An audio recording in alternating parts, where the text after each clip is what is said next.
ओम शांति। आज की तारीख है 23 जनवरी 2016। साकार महावाक्य। बाबा कहते, मीठे बच्चे, बाप की श्रीमत का रिगार्ड रखना माना, मुरली कभी भी मिस नहीं करना, हर आज्ञा का पालन करना। आज का प्रश्न, अगर तुम बच्चों से कोई पूछे राजी खुशी हो तो तुम्हें कौन सा जवाब फलक से देना चाहिए? उत्तर, बोलो परवाह थी पार ब्रह्म में रहने वाले की, वह मिल गया, बाकी क्या चाहिए। पाना था सो पा लिया। तुम ईश्वरीय बच्चों को किसी बात की परवाह नहीं। तुम्हें बाप ने अपना बनाया, तुम्हारे पर ताज रखा, फिर परवाह किस बात की। ओम शांति। बाप समझाते हैं, बच्चों की बुद्धि में जरूर होगा कि बाबा बाप भी है, टीचर भी है, सुप्रीम गुरु भी है। इसी याद में जरूर होंगे। ये याद कभी कोई सिखला भी नहीं सकते। आप इसी याद में होंगे कि बाबा जो है बाप भी है तो टीचर भी है, सतगुरु भी है ना। इसी याद में होंगे ना। और ये वाली याद कोई और तो सिखला ना सके। बाप ही कल्प कल्प आकर सिखलाते। वही ज्ञान सागर पतित पावन भी है। वह बाप भी है, टीचर भी है, गुरु भी है। अब ये अब समझ आ जाता है, माना समझ में आ गया ना ये बात कि बाबा बाप भी है, टीचर भी है, गुरु भी है। तो तीनों तरीके से बाबा हमारी तैयारी कराते हैं, क्योंकि बाबा हमारा बाप भी, टीचर भी, सतगुरु भी। ये अब समझा जाता है जबकि ज्ञान का तीसरा नेत्र मिला है। बच्चे बस समझते तो होंगे, परंतु बाप को ही भूल जाते हैं, तो टीचर गुरु फिर कैसे याद आएगा। माया बहुत ही प्रबल है, जो तीन रूप में महिमा होते हुए भी तीनों को भुला देती है। माना बाप, टीचर, सतगुरु, इस स्वरूप तीनों से ही भूल जाते हैं कि बाबा कौन है। तीनों से ही भुला देती है, इतनी सर्वशक्तिमान है। बच्चे भी लिखते हैं, बाबा हम भूल जाते हैं, बाबा हम भूल जाते हैं। माया ऐसी प्रबल है, ड्रामानुसार है बहुत सहज। अगर देखा जाए तो है बहुत सहज। बच्चे समझते हैं ऐसा कभी कोई हो नहीं सकता। बच्चे समझते हैं ऐसा कभी कोई हो नहीं सकता। वही बाप, टीचर, सतगुरु है। सच सच, इसमें गपोड़े आदि की तो कोई बात ही नहीं है। बाबा हमारा बाबा है, हमको वर्षा देने आए। बाबा ही हमारा टीचर है, हमको रोज पढ़ाते हैं। इतनी मेहनत कोई और टीचर ना करे हमारे पर। रोज हमारे पर इतनी मेहनत करते हैं, रोज हमको डायरेक्शन देते हैं, रोज हमको वरदान देते हैं। ऐसा सतगुरु है। रोज वरदानों से हमारी झोली भरते हैं। ऐसा सतगुरु है हमारा बाबा। तो ये तीनों स्वरूप से याद करना तो सहज है, लेकिन ये अपने अंदर धारण करना भी तो सहज होना चाहिए ना। याद भी तो रहना चाहिए कि वही बाप, टीचर, सतगुरु है। सच सच, इसमें गपोड़े आदि की तो देखो बच्चे कोई बात ही नहीं है। अंदर में समझना चाहिए ना, अंदर में समझना चाहिए ना। अगर एक बात आपको समझ आ गई तो बाकी और बातें तो सहज हो जाती हैं, परंतु माया भुला देती है। कहते हैं हम हार खा लेते हैं तो कदम कदम में पदम कैसे होंगे। तो आपके कदम कदम में पदम कैसे होंगे। देवताओं को ही पदम की निशानी देते हैं, सबको तो नहीं दे सकते। ईश्वर की ये पढ़ाई है, मनुष्य की नहीं। ईश्वर की ये पढ़ाई है, मनुष्य की नहीं। मनुष्य की ये पढ़ाई कभी हो ही नहीं सकती। हर देवताओं की महिमा की जाती है, परंतु फिर भी ऊंचते ऊंच एक बाप है।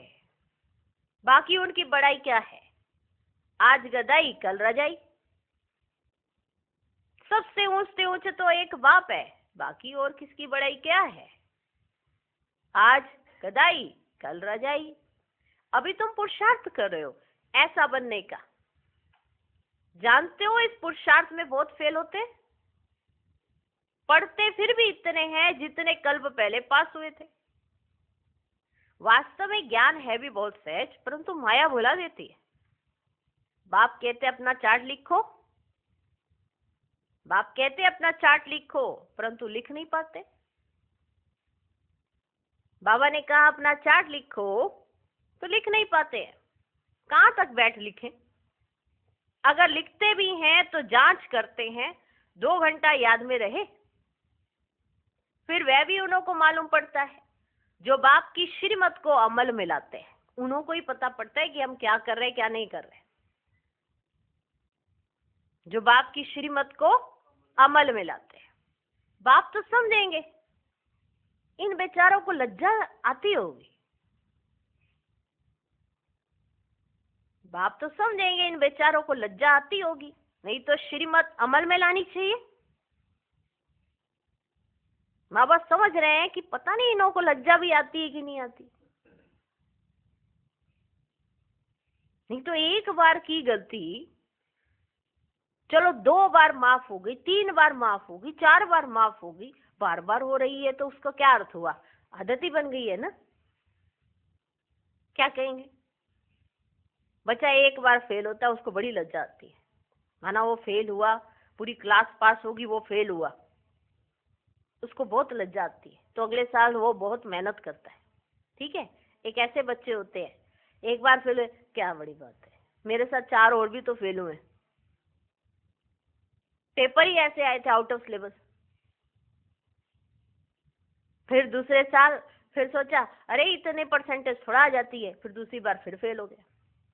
अब उसको धीरे धीरे करते करते उसके अंदर की लज्जा ही खत्म हो चुकी है। अब उसने अपना जीवन ही ऐसा समझ लिया, जाओ घूमो फिरो, पढ़ने की क्या जरूरत है, माँ बाप पैसा तो लगा ही रहे हैं। तो उसके अंदर की लज्जा जो है खत्म हो गई।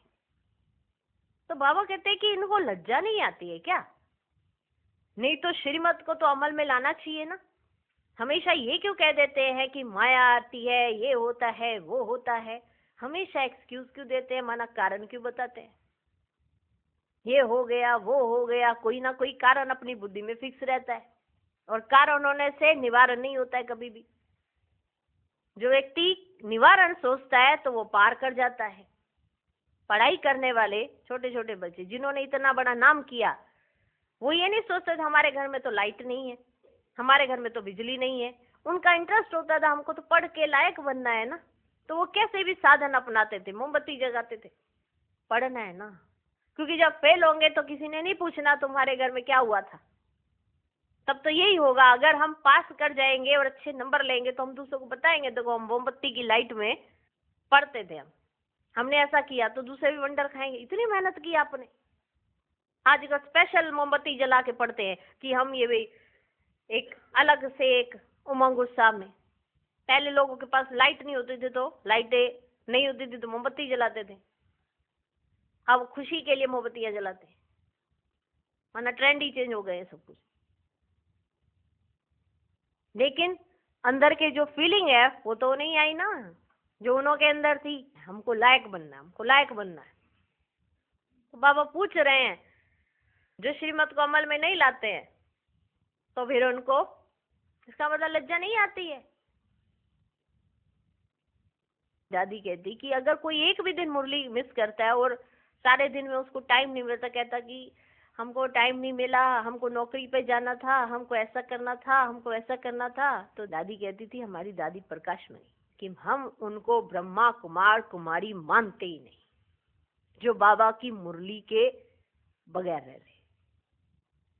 जो मुरली के बगैर रह सकता है वो ब्रह्मा कुमार कुमारी ही नहीं। समझ में आया? दादी ऐसा कहती थी। कहीं सुनाते थे ना कि दादी आज तो हमारी नौकरी होती है ना, उस समय मुरली नहीं पढ़ते, सारा दिन हमको ना फुर्सत नहीं मिलती है, हमको नौकरी पे जाना होता है ना, तो बस हम थोड़ा सा। तो दादी कहती खाना खाने के लिए तुमको 15 मिनट मिलते हैं, कुछ भी करने के लिए तुम्हें 10 मिनट मिलते हैं, मुरली पढ़ने के लिए तुमको टाइम नहीं मिलता, तुम ब्रह्मा कुमार कुमारी हो ही नहीं।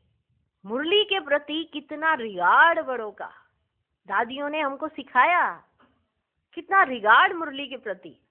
बाबा भी देखो कितना प्यार करते हैं, हम देखते हैं तो सोचते हैं कि इतना प्यार बाबा हमको करे, लेकिन हमने उतना प्यार बाबा से किया है? तो हमको सोचने की जरूरत है इन सब बातों पर। बाप तो समझेंगे, इन बेचारों को लज्जा आती होगी, नहीं तो श्रीमत अमल में लानी चाहिए, परंतु 2% मुश्किल चार्ट लिखते हैं। बच्चों को श्रीमत का इतना रिगार्ड नहीं है, बच्चों को श्रीमत का इतना रिगार्ड नहीं है। मुरली मिलते हुए भी पढ़ते नहीं है। दिल में लगता जरूर होगा, बाबा कहते तो सच है।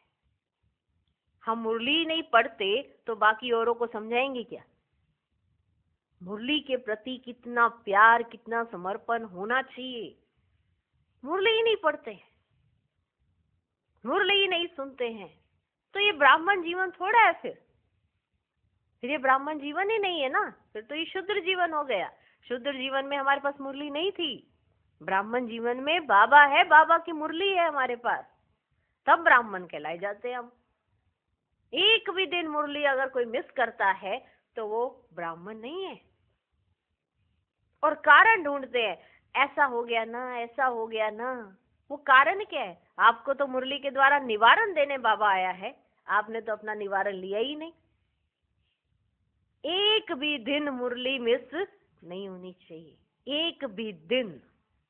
ऐसे मेरे जीवन का रिकॉर्ड हो कि जब से मैं बाबा की बनी, मेरी एक भी दिन मुरली मिस नहीं हुई। कितना नशा चढ़ेगा देखो। मैंने एक भी दिन मुरली मिस नहीं की जब से मैं बाबा की बनी। अपने अंदर में एक नशा होगा। और जो मिस कर देते हैं उनको मालूम है कि हमारा इतना ऊंच पद तो हो ही नहीं सकता। इतना अटेंशन मुरली पर रखने की जरूरत है। ये बाबा बार बार क्यों कहते हैं? क्योंकि हमको बनाना चाहते हैं, ये उनकी दिल की इच्छा है। देखो हमारे लिए सब कुछ है, वो उनके लिए हम सब कुछ है, लेकिन हम इतने अटेंशन से बाबा को समझ नहीं रहे। बाबा चाहते हैं कि ये बाहर की दुनिया की गंदी गंदी बातों में ना जाएं, ये बाप की याद में खोए रहें, हम ऐसी याद की यात्रा में रहें।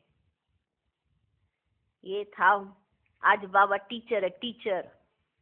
आज हिसाब लेगा ना आपसे, पढ़ते हो कि नहीं पढ़ते हो, होमवर्क दिया था किया कि नहीं किया।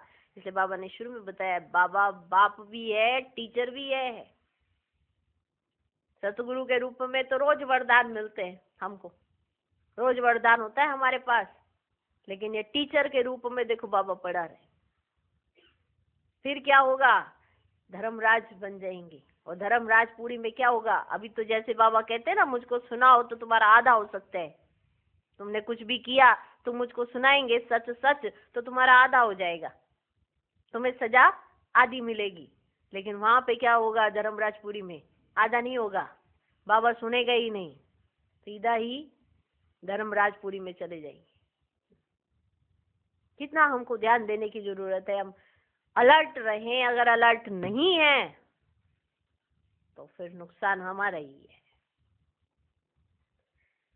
याद की यात्रा, ज्ञान सुना दिया, याद की यात्रा। ओम शांति। रूहानी बाप रूहानी बच्चों को समझाते हैं। ये तो बच्चे समझते हैं बरोबर हम आत्मा है, हमको परम पिता परमात्मा पढ़ा रहे हैं। और क्या कहते हैं? मुझे याद करो तो तुम स्वर्ग के मालिक बनो। इसमें बाप भी आ गया, पढ़ाई और पढ़ाने वाला भी आ गया। यही तो कहा है ना कि तुम मुझे याद करो और स्वर्ग के मालिक बन जाओ। इसमें बाप भी आ गया, पढ़ाई और पढ़ाने वाला भी आ गया, सदगति दाता भी आ गया। देखो, बाप टीचर सतगुरु आ गया ना। थोड़े अक्षर में सारा ज्ञान आ जाता है। यहाँ तुम आते ही हो इसको रिवाइज करने लिए आए हो ना, कि बाबा बाप भी है, टीचर भी है, सतगुरु भी है। इतनी सहज याद की यात्रा करना सिखला रहे हैं हमको। आ गया ना? समझते हो? हम आत्मा है, हमको परम पिता परमात्मा पढ़ा रहे हैं। और क्या कहते हैं? मुझे याद कर लो, बस बाकी सारी बातें आ गई बीच में। यहाँ तुम आते ही हो इसको रिवाइज करने लिए। बाप भी यही समझाते हैं, क्योंकि तुम खुद कहते हो हम भूल जाते। इसे यहाँ क्या करने आए हो? याद करने आए हो ना, क्योंकि घर गृहस्थ में जाते हैं तो क्या होता है, भूल जाते। तो यहाँ क्या करने आए? अब यहाँ याद करने आए तो याद करते भी भूल गए तो फिर क्या फायदा, फिर कहाँ जाओगे? यहाँ क्या करने आए? याद करने। क्यों याद करने आए? क्योंकि तुम्ही ने बाबा को कहा क्या कि हम भूल जाते हैं, इसलिए यहाँ आते हैं रिवाइज करने। इसीलिए आए हो ना, नहीं तो घर में भी बैठ सकते थे। यहाँ क्या करने आए हो? रिवाइज करने। भल कोई यहाँ रहते हैं तो भी रिवाइज नहीं होता है, तकदीर में नहीं है, तकदीर में नहीं है ना। तदबीर तो बाप कराते ही है ना, पुरुषार्थ तो भगवान करा ही रहे ना। देखो, तदबीर कराने वाला एक बाप ही है, आपको पुरुषार्थ करा रहे बाबा। देखो, इसमें कोई की पास खातरी भी नहीं हो सकती ना। स्पेशल पढ़ाई है, बाबा कोई ऐसे स्पेशल पढ़ाई नहीं करा सकते आपको, कोई खातरी भी नहीं कर सकते आप। उस पढ़ाई में स्पेशल पढ़ने लिए टीचर को बुलाते हैं, ये तो तकदीर बनाने के लिए सबको पढ़ाते हैं। एक एक को अलग कहाँ तक पढ़ाएंगे, कितने ढेर बच्चे हैं। उस पढ़ाई में कोई बड़े आदमी के बच्चे होते हैं तो उनको स्पेशल पढ़ाते हैं, मतलब ट्यूशन मिलती है ना उनको। आपको देखो, टीचर जानते हैं कि ये डल है, इसलिए उनको स्कॉलरशिप लायक बनाते हैं। ये बाप ऐसे नहीं करते हैं, ये तो एक रस सबको पढ़ाते हैं। वह हुआ टीचर का एक्स्ट्रा पुरुषार्थ कराना।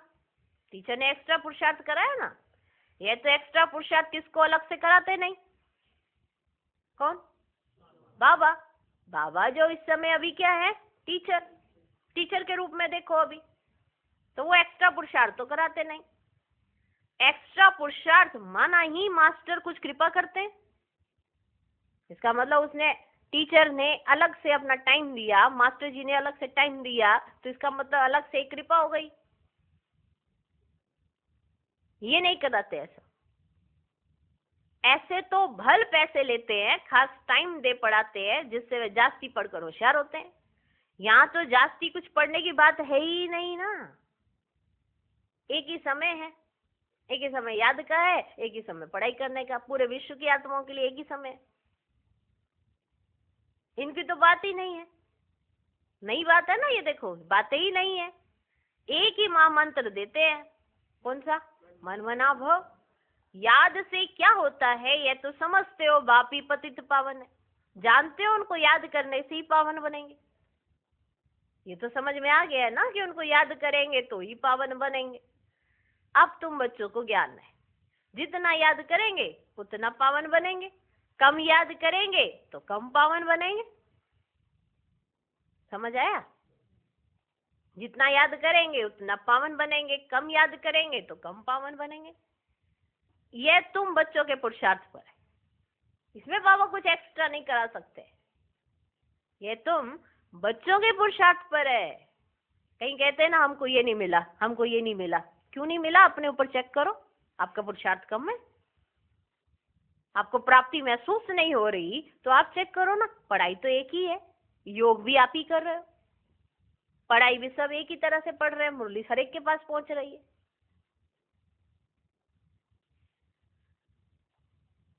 ये तुम बच्चों के पुरुषार्थ पर है।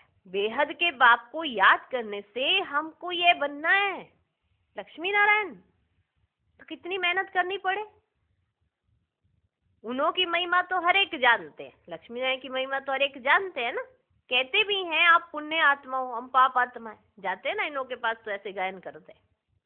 ढेर मंदिर बने हुए हैं, वहां सब क्या करने जाते हैं? मंदिरों में क्या करने जाते हैं?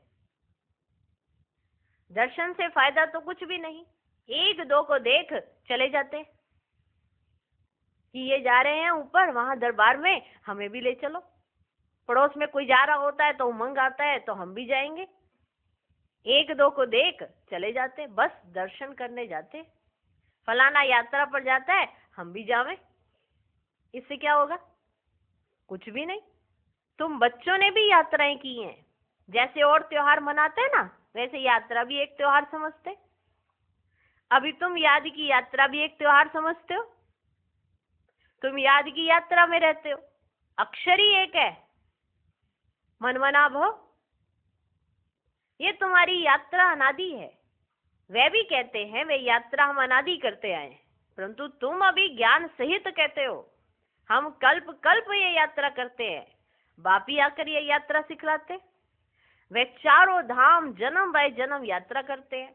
ये तो बेहद का बाप कहते हैं मुझे याद करो तो तुम पावन बन जाएंगे। ऐसे तो और कोई कभी नहीं कहते कि यात्रा से तुम पावन बनेंगे।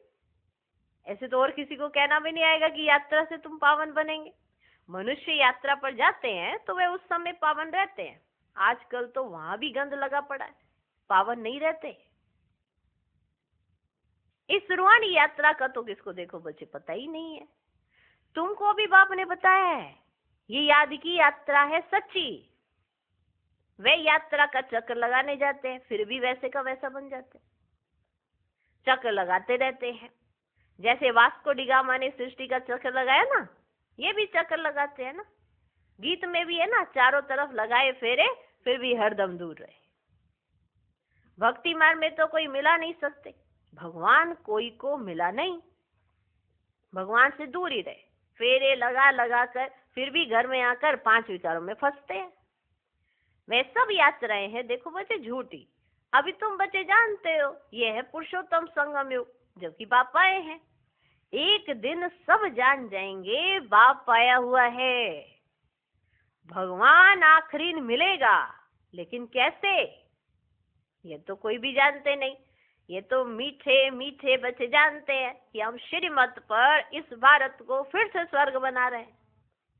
भारत का ही तुम नाम लेंगे ना, उस समय और कोई धर्म देखो बच्चे होता ही नहीं, सारी विश्व पवित्र बन जाती है। अभी तो ढेर धर्म है। बाप आकर तुमको सारे झाड़ का नॉलेज सुनाते हैं, तुमको समृद्धि दिलाते हैं, है ना, याद कराते हैं ना, देखो क्या था कैसे था, ये सब तुमको समृद्धि दिलाते हैं। तुम सो देवता थे, फिर सो क्षत्रिय, सो वैश्य, सो शूद्र बने, अभी तुम सो ब्राह्मण बने हो। ये हम सो का अर्थ बाप कितना सहज समझाते हैं। ओम अर्थात मैं आत्मा, फिर हम आत्मा, ऐसे चक्कर लगाती है। वे तो कह देते हम आत्मा सो परमात्मा, परमात्मा सो हम आत्मा, एक भी नहीं जिसको हम सो का अर्थ यथार्थ मालूम हो। तो बाप कहते हैं ये जो मंत्र है ना, ये हर दम याद रखना चाहिए। मंत्र है मन मना भव। चक्र बुद्धि में नहीं होगा तो चक्रवर्ती राजा कैसे बनेंगे? अगर चक्र बुद्धि में नहीं तो चक्रवर्ती राजा कैसे बनेंगे? अभी हम आत्मा ब्राह्मण है, फिर हम सुदेवता बनेंगे। ये तुम कोई से भी जाकर पूछो, कोई नहीं बताएंगे। नहीं तो 84 का अर्थ भी नहीं समझते। भारत का उत्थान और पतन गाया हुआ है, ये ठीक है। सतो वर्धान, सतो रजो तमो, सूर्यवंशी, चंद्रवंशी, वैश्यवंशी, शूद्रवंशी, अभी तुम बच्चों को सब मालूम पड़ गया, हर बात को जानते हो। अभी इस समय बीज रूप बाप को ही ज्ञान का सागर कहा जाता है। वे इस चक्र में नहीं आते हैं। ऐसे नहीं हम जीवात्मा सो परमात्मा बन जाते हैं, नहीं। बाप आप समान नॉलेजफुल बनाते हैं, है ना। जो बाबा के अंदर नॉलेज है ना, सारी सृष्टि के आदि मध्य अंत की, ये सब नॉलेज जो है ना, वो बाबा हमको सुनाकर हमको दे देते हैं। तो बाबा हमको आप समान जरूर बनाते हैं, लेकिन हम कोई बाप नहीं बन जाते हैं। बाप आप समान बनाते, माना जो उनके अंदर ज्ञान है वो हमको दे देते हैं। आप समान गॉड नहीं बनाते हैं। इन बातों को अच्छी रीति समझना है। ऐसे नहीं कि हम सारे के सारे गॉड बन जाएंगे। गॉड तो एक ही है। बाबा के अंदर जो ज्ञान है ना, वो हमको दे देते हैं, नॉलेजफुल हो जाते हैं।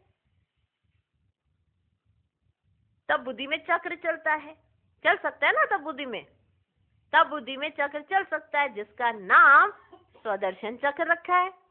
देखो बाबा कितना सहज समझाते हैं, इतने प्यार से एक एक बात को पिरो पिरो के समझाते हैं। कितना अटेंशन हम बच्चों का होना चाहिए, बाबा कितनी मेहनत कर रहे हैं हम बच्चों पर। मुरली को याद रखना भी कोई मुश्किल बात नहीं है, मुरली धारण हो सकती है, लेकिन अगर बाप से प्यार है तो। कई कहते हैं हमारा बाबा से तो प्यार है, लेकिन हमें मुरली पढ़ने में ना थोड़ा सा मुश्किलात आती है, कभी पढ़ लेते कभी नहीं पढ़ लेते, तो भी बाप से प्यार नहीं है। वो प्यार क्या, जो काम आने पर आपने भगवान को याद कर लिया। कहीं फंसे तो बाबा बाबा कर लिया, अब न्यारे हुए ठीक ठाक हो गए तो बाबा को याद ही नहीं किया। जब दुख आया तो याद हो गई, अब जब दुख चला गया, सहज हो गया जीवन, तो याद ही नहीं है। फिर भी बाबा कहते हैं कोई बात नहीं बच्चों, याद की यात्रा में अपने को बिजी करो, क्योंकि दुख आएगा ही नहीं फिर। चक्र का नाम क्या है? चक्र का नाम क्या है? सुदर्शन चक्र। तुम बुद्धि से समझ सकते हो हम कैसे इस 84 के चक्र में आते हैं। इसमें सब आ जाते हैं, समय भी आता है, वर्ण भी आ जाते हैं, वंशावली भी आ जाती है इस चक्र के अंदर। समय का ड्यूरेशन भी आया, कौन कौन से वर्ण होते हैं वो भी आ गया, और वंशावली भी आ जाती है। अब तुम बच्चों की बुद्धि में ये सारा ज्ञान होना चाहिए। नॉलेज से ही ऊंच पद मिलता है, नॉलेज होगी तो औरों को भी देंगे। यहां तुमसे कोई पेपर आदि नहीं भराए जाते हैं। है ये पाठशाला ही, देखो कितनी वंडरफुल बात है ये स्कूल, ये पाठशाला, ये यूनिवर्सिटी है, लेकिन यहाँ पर आपसे कोई पेपर नहीं भराए जा रहे हैं। जैसे स्कूल में क्या होता है, पेपर देते हैं ना तो पता पड़ जाता है कि स्टूडेंट की बुद्धि में कितना गया कितना नहीं। टीचर को अगर पता करना है कि ये समझे या नहीं तो पेपर ले लेते हैं, तो उसे समझ में आ जाता है। यहाँ हमसे कोई पेपर नहीं भराए जाते। उन स्कूलों में जब इम्तिहान होते हैं तो पेपर्स विलायत से आते हैं। जो विलायत में पढ़ते होंगे उन्हों की तो वहां ही रिजल्ट निकालते होंगे। उनमें भी कोई बड़ा एजुकेशन अथॉरिटी होगा तो जांच करते होंगे पेपर्स की। एजुकेशन अथॉरिटी होगा वही तो पेपर्स की जांच करेंगे वहां पर। तुम्हारे पेपर्स की जांच कौन करेंगे? तुम्हारे पेपर की जांच कौन करेंगे? तुम्हारे पेपर की जांच कौन करेंगे? तुम खुद करेंगे अपने पेपर्स की जांच। तुम्हारे यहाँ पेपर भराए नहीं जा रहे, बाबा तुम्हारे पेपर देख नहीं सकते, क्योंकि तुम्हारे अंदर कितने घोटाले हैं ये तो तुम ही जानते हो। क्या लिख रहे हो क्या नहीं लिख रहे हो तो तुम ही जानते हो। किस बात को कैसे समझ रहे हो तो तुम ही जानते हो। कौन करेंगे तुम्हारे पेपर्स की जांच? तुम खुद ही करेंगे। तुमको खुद ही पता पड़ेगा कि हम क्या कर रहे थे, क्या हमें करना चाहिए था, क्या हमें नहीं करना चाहिए था। तुम खुद ही करेंगे अपनी जांच। खुद को जो चाहो सो बनाओ।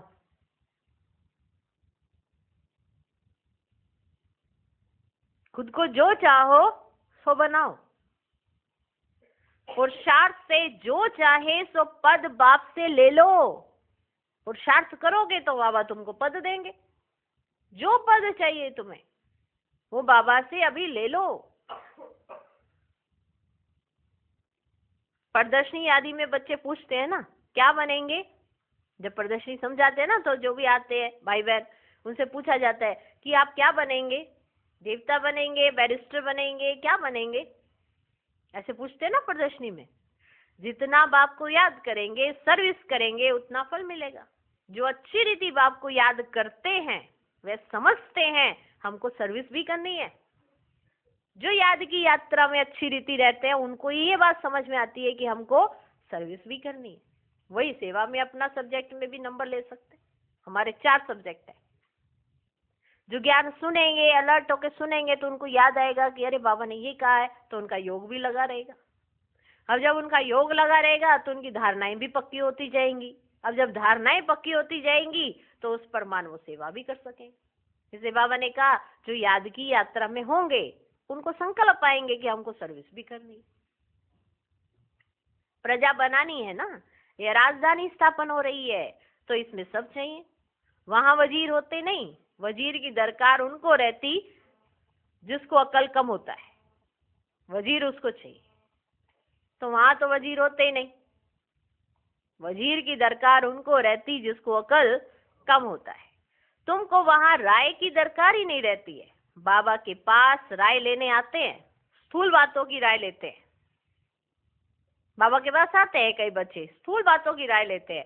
पैसे का क्या करें, हमारा पैसा है उसको हम कहां कहां लगाएं, धंधा कैसे करें, कौन सा बिजनेस शुरू करें बाबा, हम आप बता दो, हम वही वाला बिजनेस शुरू कर देंगे। हमारे पास बड़ी धन दौलत है बाबा, उसका क्या करें, हम उसको कैसे कैसे हमने बिजनेस में लगाना है। ये नहीं पूछ रहे हैं कि कैसे यज्ञ में लगाएं, ये पूछ रहे हैं कि बिजनेस में कौन से में लगाएं, कहाँ करें, कैसे करें। स्थूल बातों की राय लेने आते हैं। पैसे का क्या करे, धंधा कैसे करे। बाबा कहते हैं ये दुनियावी बातें बाप के पास नहीं ले आओ। हाँ, कहाँ दिल शिकस्त बन ना जाए तो कुछ ना कुछ आदत देकर बता देते हैं। मानो थोड़ा सा ऐसे मानो उनका उमंग बढ़ाकर आदत देकर बता देते हैं। लेकिन ये कोई मतलब तो नहीं हुआ ना कि हर बार बाबा के पास आए तो यही पूछा ये क्या करे, वो क्या करे, कौन सा बिजनेस करे, कौन सा करे, हमारे ऐसा हो रहा है, हमारा वैसा हो रहा है, आप बाबा देख लेना। बाबा यही देखते रहेंगे क्या? बाबा कहते हैं दुनियावी बातें बाप के पास नहीं लेकर आओ। आप तो जानते हो ना कि बाबा क्या करने आए हैं। तुमको यहाँ बसाने थोड़ा आए हैं, तुमको ले जाने आए हैं और तुम यहाँ बसाने वाली बातें करते हो। कितनी सहज सी बात है, लेकिन हमको ये स्पष्ट नहीं हो पाती। और ये वाली बातें हम बाबा से पूछने लगते हैं। फिर भी बाबा थोड़ा कहते हैं कि कहीं बच्चा दिल शिकस्त ना हो जाए, इसलिए बाबा थोड़ा सा उनको ऐसे आदत देकर बता देते हैं।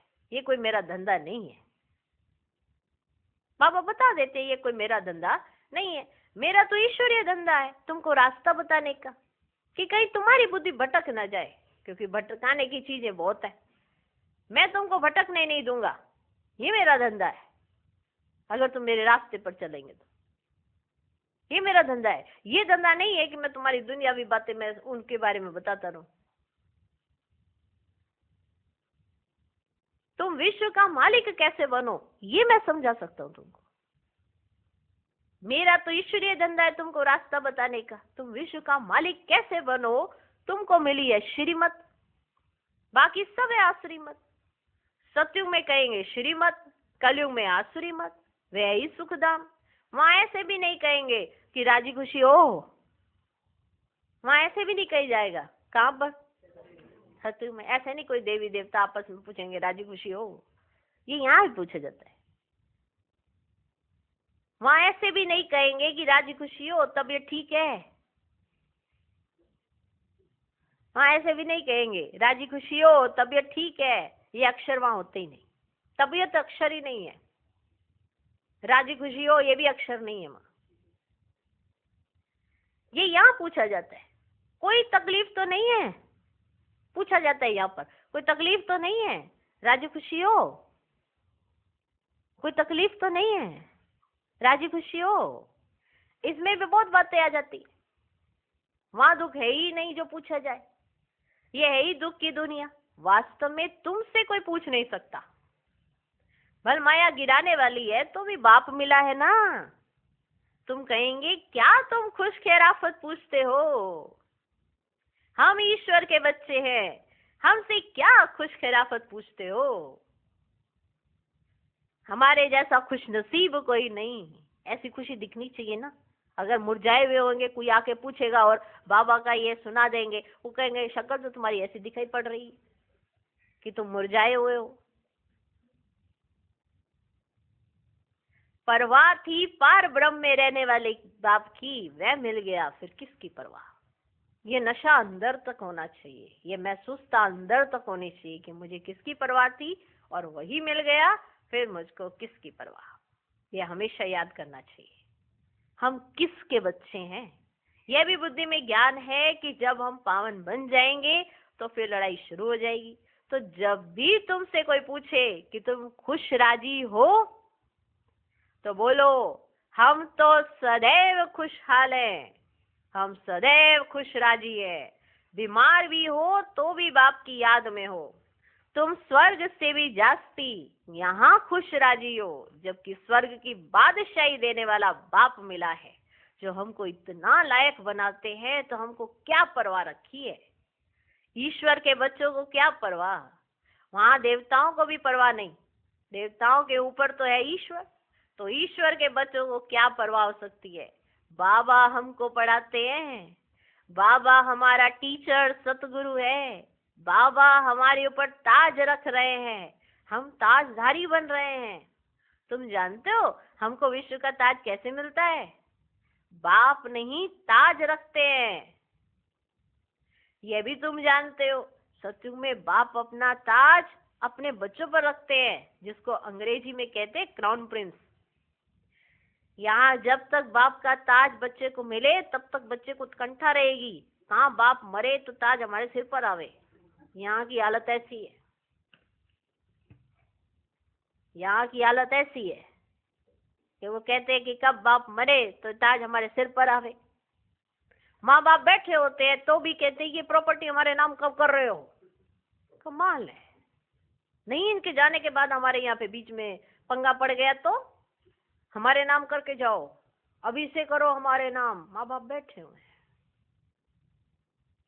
इतना मना हो गया है। अभी क्या है, अभी ये थोड़ी सी जमीन के पीछे ही मारो मारी चलती है ना, यही चल रहा है। वो है क्या, माँ बाप ने भी सपूत बच्चे को प्रॉपर्टी का हकदार बना के रखते हैं। ये माँ बाप की भी ये सर्वोत्तम सोच है। तो बाबा भी तो अपने सपूत बच्चों को ये प्रॉपर्टी देंगे ना। ऐसे नहीं कि हम बाबा के बन गए तो हमारे सिर पर ताज ही आएगा, बाबा भी तो सपूत बच्चों के सिर पर ताज रखेंगे ना। तो लौकिक माँ बाप को भी सपूत बच्चों को प्रॉपर्टी देनी चाहिए, ऐसे नहीं कि सबको प्रॉपर्टी बांटे जा रहे हैं। लायक ही नहीं है तो उसको प्रॉपर्टी का क्या करना। उल्टा और ही उसने कुएं में ही डाल देना है। जहाँ इतने से शराब पीता था उतने से और से शराब पी लेगा, और क्या होगा। जहाँ 4 दिन था वहां 8 दिन और पी लेगा शराब। ऐसा हो गया हाल आज का।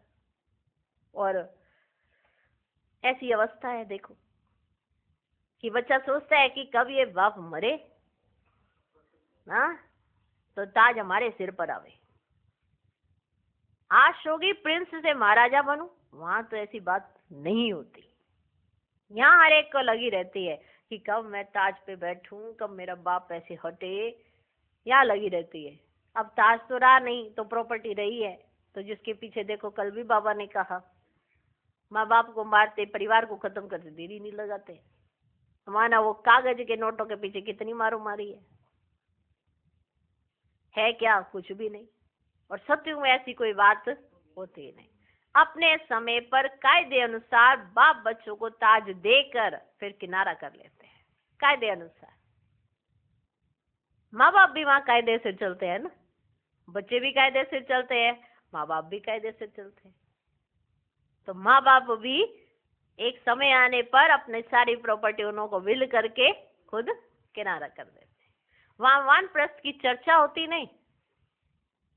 वहां ऐसे नहीं कि राजा ऐसे वानप्रस्थ में चला गया तो अपने बच्चों को बिठा दिया, नहीं, वहां वानप्रस्थ अक्षर भी नहीं है। बच्चों को महल आदि बना कर देते हैं, आशाएं सब पूरी हो जाती है। तुम समझ सकते हो सत्युग में सुख ही सुख है ना। वानप्रस्थ का अर्थ समझे ना, वहां पे ऐसे विल करके कोई ऐसे जंगल में नहीं चले जाएंगे, ये अर्थ है यहाँ पर। ये वाले अर्थ का मतलब वहां पे सत्युग में नहीं होता है, समझे। बच्चों को महल आदि बनाकर देते हैं, आशाएं सब पूरी हो जाती है। तुम समझ सकते हो सत्युग में सुख ही सुख है। प्रैक्टिकल में सब सुख तब पाएंगे जब वहां जाएंगे। वह तो तुम ही जानो स्वर्ग में क्या होगा। देखो बाबा कैसे कहते हैं, वह तो तुम ही जानो स्वर्ग में क्या होगा। एक शरीर छोड़ फिर कहाँ जाएंगे। अभी तो मैं प्रैक्टिकल में बाप पढ़ा रहे हैं। तुम जानते हो हम सच सच स्वर्ग में जाएंगे। वे तो कह देते हम स्वर्ग में जाते हैं, पता भी नहीं है स्वर्ग किसको कहा जाता है। बस इतना कह देते हम स्वर्ग में जाते हैं, मालूम नहीं है कि स्वर्ग किसको कहा जाता है। जन्म जन्मांतर ये अज्ञान की बातें सुनते आए। अभी बाप तुमको सत्य बातें सुनाते हैं। ये सत्य बातें हम सुन रहे हैं, सच सच जो एक्यूरेट सच है, 100% ही सत्य है। इसमें कुछ भी मिक्स नहीं, क्योंकि डायरेक्ट भगवान के माँ वाक्य है। बाबा हमको सत्य बातें सुनाते हैं। अच्छा, मीठे मीठे सिकिलदे बच्चों प्रति माता पिता बाप दादा का याद प्यार और गुड मॉर्निंग। रूहानी बाप की रूहानी बच्चों को नमस्ते। हम रूहानी बच्चों के भी रूहानी बाप को नमस्ते नमस्ते नमस्ते। Good morning good morning good morning. धारणा के लिए मुख्य सार। पहला पॉइंट, सदा राजी खुशी रहने के लिए बाप की याद में रहना है। पढ़ाई से अपने ऊपर राजाई का ताज रखना है। दूसरा पॉइंट, श्रीमत पर भारत को स्वर्ग बनाने की सेवा करनी है। सदा श्रीमत का रिगार्ड रखना है। आज का वरदान, दाता बन, हर सेकंड हर संकल्प में दान देने वाले उदारचित महादानी भव। आप दाता के बच्चे लेने वाले नहीं लेकिन देने वाले हो। हर सेकंड हर संकल्प में देना है। जब ऐसे दाता बन जाएंगे तब कहेंगे उदारचित महादानी। ऐसे महादानी बनने से महान शक्ति की प्राप्ति होती है, वो भी स्वतः महान शक्ति की प्राप्ति होती है। लेकिन देने के लिए स्वयं का भंडारा भरपूर चाहिए। जो लेना था वह सब कुछ ले लिया, बाकी रह गया देना। तो देते जाओ, देने से और भी भंडारा बढ़ता जाएगा। ये तो वो खजाना है, जितना देते जाएंगे और भी बढ़ता जाएगा। आज का स्लोगन, हर सब्जेक्ट में फुल मार्क्स जमा करनी है तो गंभीरता का गुण धारण करो। ब्रह्मा बाप समान संपन्न स्थिति का अनुभव करो। हर गुण व शक्ति को अपना स्वरूप बना दो। मैं आत्मा याद स्वरूप, सर्वगुण और सर्वशक्ति स्वरूप हूँ। गुण व शक्ति अलग नहीं लेकिन रूप में समाये हुए हैं। न गुण अलग है न शक्ति अलग है और हम उसी रूप में समाये हुए हैं। याद करने की मेहनत ही नहीं लेकिन याद में समाये हुए हैं। माना सर्व गुण भी हमारे में है, सर्व शक्तियां भी हमारे में, हम उसका रूप बन गए और वो हमारा स्वरूप हो गया। यही अभ्यास समान व संपन्न बना देगा। ओम शांति।